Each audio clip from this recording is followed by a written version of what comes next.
I'm supporting Team Water this month, and you can too.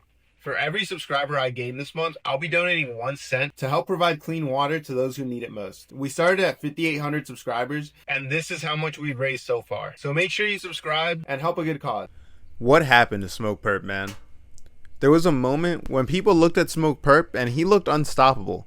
He had one of the hottest songs on SoundCloud with Audi, a Travis Scott cosign, major label backing from Alamo Records, and features from legends like Chief Keef and Juicy J. His debut mixtape, Dead Star, made noise, and it felt like he was next up. But just a few years later, silence. Shows were empty, streams were down, and the hype was gone. So what happened? How did an artist with so much momentum vanish from the spotlight so quickly? Today we're going to take a deep dive into the rise and fall off of Smokepurpp, where he came from, the moment it all changed, and whether or not a comeback is even possible. If you're new here, my name's Ron. I make weekly videos about hip hop and the business behind it and stories that the industry doesn't talk about enough. I'm pushing for 10K subscribers by the end of summer. If you enjoy this kind of content, hitting that subscribe button definitely means a lot. And with that being said, let's get right into it. Let's go back to the beginning. Before the platinum plaques, before the XXL freshman cover, before the festivals, Smokepurpp was just a kid in Miami trying to figure things out. But how did he go from uploading beats on SoundCloud to collaborating with Travis Scott in just a few short years? Smokepurpp was born Omar Pinheiro on May 15, 1997 in Chicago, Illinois, but his family moved to Miami, Florida when he was just 3 years old. Growing up in Miami, Purpp was exposed to a mix of cultures and sounds, Latin music, southern rap, bass-heavy trap, all of which would later influence his sound. But in high school, music wasn't even his first plan. He actually started out making beats just to kill time. He picked up FL Studio and started experimenting.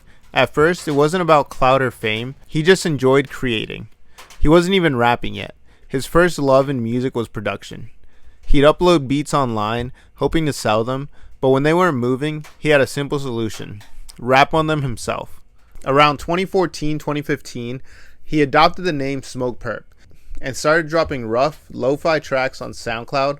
One of his earliest songs, Live Off a Lick, featuring XXXTentacion, gave him a local buzz, even though he later deleted it. But it showed potential.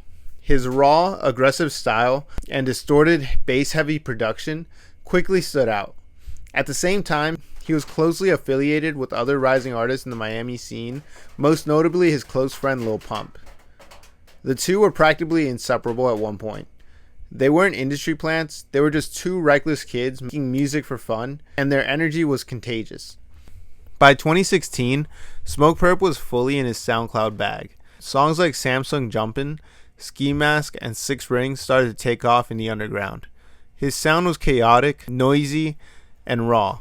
The kind of stuff that would blow out your car speakers. And that wasn't a flaw, it was the appeal. Then came Audi. Released in May of 2017, the track blew up almost overnight.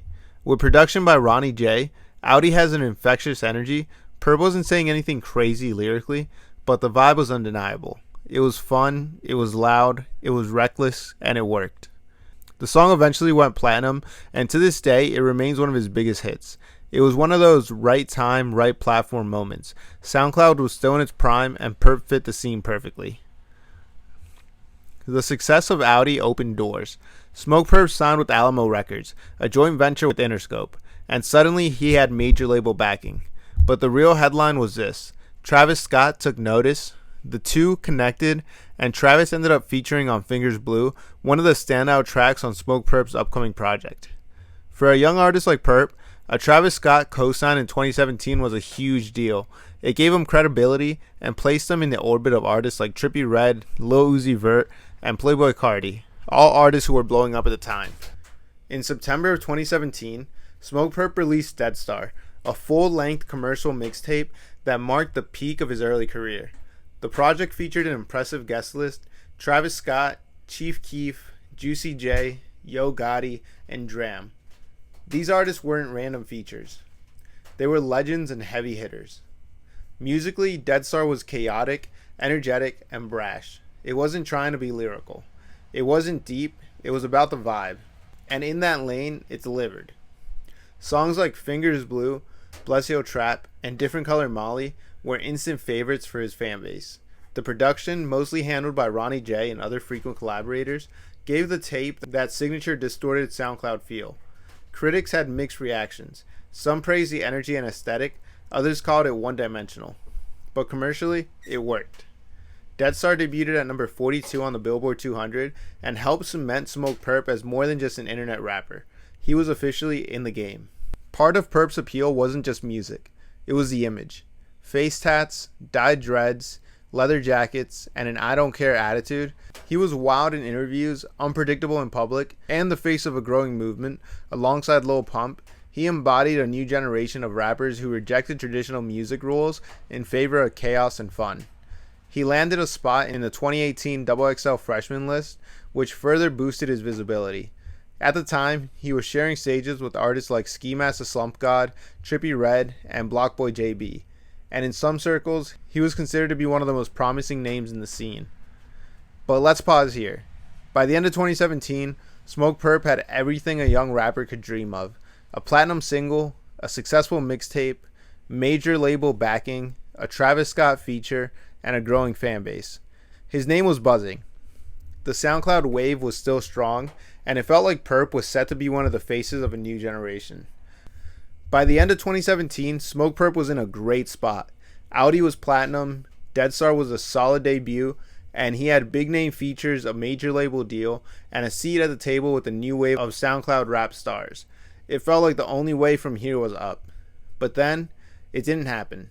His buzz started fading, fans started losing interest, new projects weren't hitting the same, and eventually the phrase Smokepurpp fell off became something you'd see in YouTube comments, Reddit threads, and hip-hop discourse. So what actually happened? Let's break down some of the key reasons that Smokepurpp lost momentum, from the music to missteps and to the culture around him shifting. First, we have to acknowledge the obvious. The SoundCloud era came and went. In 2016 and 2017, SoundCloud was on fire. Artists like Lil Pump, XXXTentacion, Ski Mask the Slump God, Trippie Redd, and Smokepurpp were blowing up left and right. The distorted 808s, lo-fi mixing, short tracks, wild aesthetics, it all felt fresh. But in 2019, the scene started to cool off. Fans wanted more substance, more progression. SoundCloud's DIY aesthetic no longer felt rebellious. It felt repetitive. Many of the artists who stayed relevant during this time evolved. X expanded his sound, Trippie leaned into melody and emotion, Uzi became a superstar with Eternal Take, but Smokepurpp, he stayed in the same lane. Loud, aggressive beats, basic hooks, same flows, and fans noticed. The scene moved forward, but Purpp didn't. And then let's be real. A lot of Smokepurpp's early music was vibe over lyrics. That worked when energy was new, but after a while, fans wanted evolution. And unfortunately, Purpp's post-Dead Star output didn't deliver that. Projects like Lost Planet and Dead Star 2 were seen as underwhelming. Not because they were terrible, but because they didn't feel like growth. They felt like leftovers. Dead Star 2 in particular was repurposed as a big comeback. It dropped in December of 2019 with features from Trippie Redd, Denzel Curry, Lil Pump, and Lil Skies. But the reception, pretty lukewarm. Even hardcore fans felt like he was trying to capture same old energy rather than build something new. The project debuted with 5,000 first week sales. That's shockingly low for someone who once had major label buzz. That number became a meme and people clowned him for it. Fair or not, numbers in hip hop culture matter. And this marked a turning point where people started to write him off. Another big issue, he got overshadowed. When Smokepurpp first popped off, he was one of many in the SoundCloud class, but a lot of those names grew past the platform and cemented themselves. Lil Uzi went from a cult star to a full-on superstar. Juice WRLD changed the game with melodic emo rap. Ski Mask proved himself to be lyrical and had a great stage presence. And even Lil Pump, who had an equally shallow style, had a longer spotlight because of Gucci Gang and his antics. Smokepurpp didn't do anything to distinguish himself from the pack of that initial rise. His personality wasn't explosive, his music didn't evolve, and he slowly became the forgotten name of the wave he helped create. There were also rumors of label politics affecting his rollout. For example, Dead Star 2 was delayed multiple times. It was originally announced in 2018, teased with singles, but didn't actually drop till the end of 2019. That long wait killed momentum. By the time it released, most people had moved on. That might not be 100% on him. Sometimes it's labels fumbling the bag or creative disagreements hold things back.